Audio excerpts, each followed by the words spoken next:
In this example, we are taking a sample of 9 items from a population we are told is normally distributed with a population mean mu of 10 and a population variance sigma squared of 4.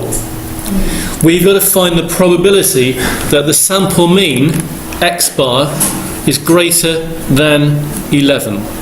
So first of all, the question is probability x bar, the sample mean, is greater than 11. That's what we'd write down.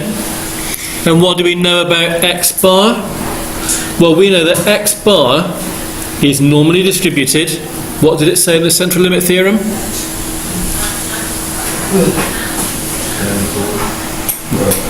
In the central limit theorem itself, without putting the numbers in, we had mu and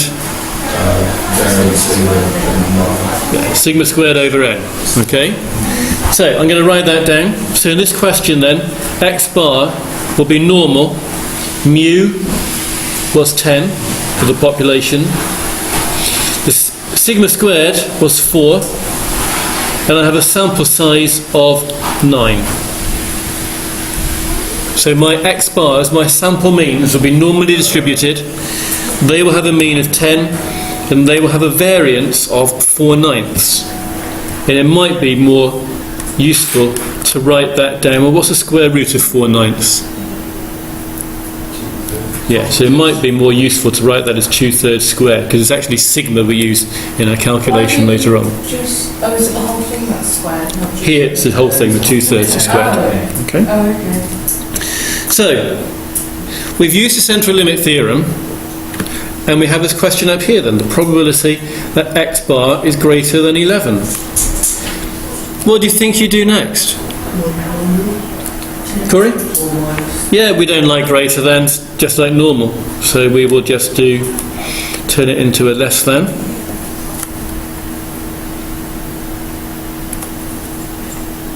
Then you just do it normally? Then you just do it normally, yeah. So it's 1 minus phi of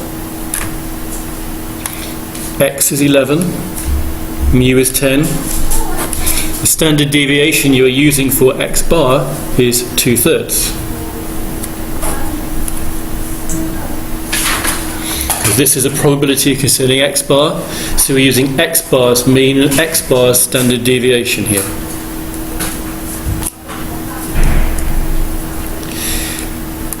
That value you're phi-ing, I've got down here, is 1.5.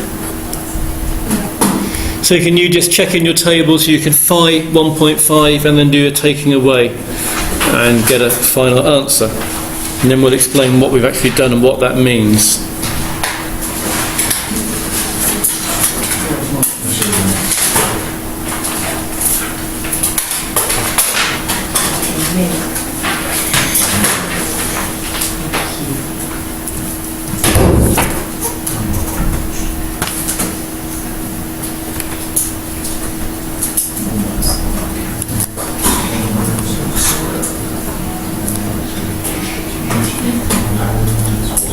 Oh, I thought I'd frozen that and you couldn't see it. So that's what you should have. Are you supposed to leave it as a percentage? Oh, you'd leave it as a decimal in the exam. I've said here it's about 7%. Because I want to say, well, what have we actually done? What's this question actually shown us? This question has shown us that if we were sampling from a population, maybe a tree, where every leaf, the average of all the leaves on the tree was 10 centimetres and the variance of all the leaves on the tree was 4 centimetres.